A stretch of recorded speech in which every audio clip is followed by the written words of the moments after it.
So today is day 22. I went in for blood work again this morning and got my results back, and my number today was 586. So it is still rising. Last time it was 241, now it's 586. Based on what they wanted to see, that number was supposed to be 680 or something. So it's still lower, I think, than they wanted it, but it's still rising. So it was hard when we got that result. I didn't have the camera at all today, so I couldn't really film anything. When we got that result, it's kind of like more of this like totally unknown.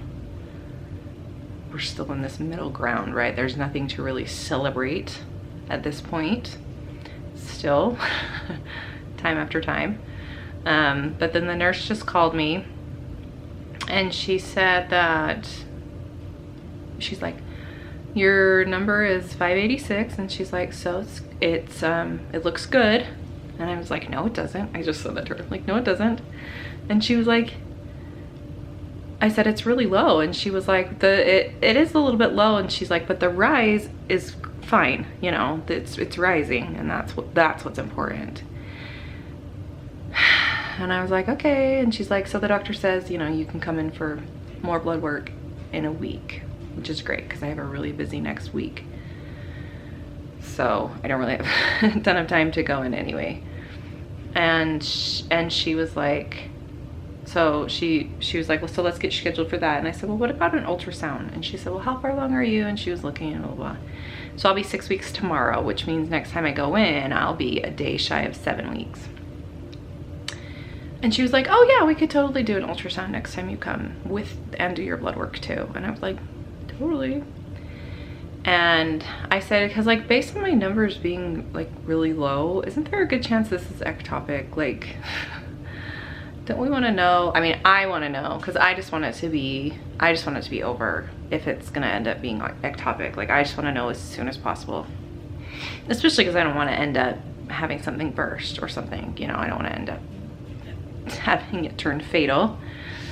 And anyway, I said, so aren't the chances of it being ectopic like pretty high? And she was like, who told you that? And I was like, I was just looking on the internet. And she was like, get off of Google. Do not look at Google.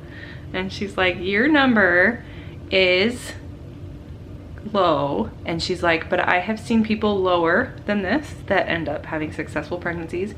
And she said, and honestly, low numbers and slow rising are way more common than you think. And she would know, because this is her job. At the same time, I have a hard time, because I'm like, I know she's trying to be honest with me, but also is she giving me lip service a little bit to like help me keep my hope, you know? So anyway, she was just like, get off of Google. I'm like, oh, okay. And I'm like, well, you know, my numbers with my other 2 kids were much higher than this. And that's really what I have to compare it to, Google and the kids that I do have. So anyway, so I got the phone feeling better. You know, we're not out of the woods. We'll see how the ultrasound goes next week. I don't really know how I feel. I don't really know if I'm, like, in my mind, I'm still not really pregnant. Like, I haven't really accepted it yet. I think I am kind of protecting myself, but also like, just in the first trimester anyway, it's hard to like believe you're pregnant if you're not having symptoms. It's just hard because you don't feel anything, you don't see anything. And so between that and between protecting myself and also just like not even knowing if this is going to be viable or not, it's like I really don't view myself as pregnant. So we'll see how it goes. I don't really know what to expect.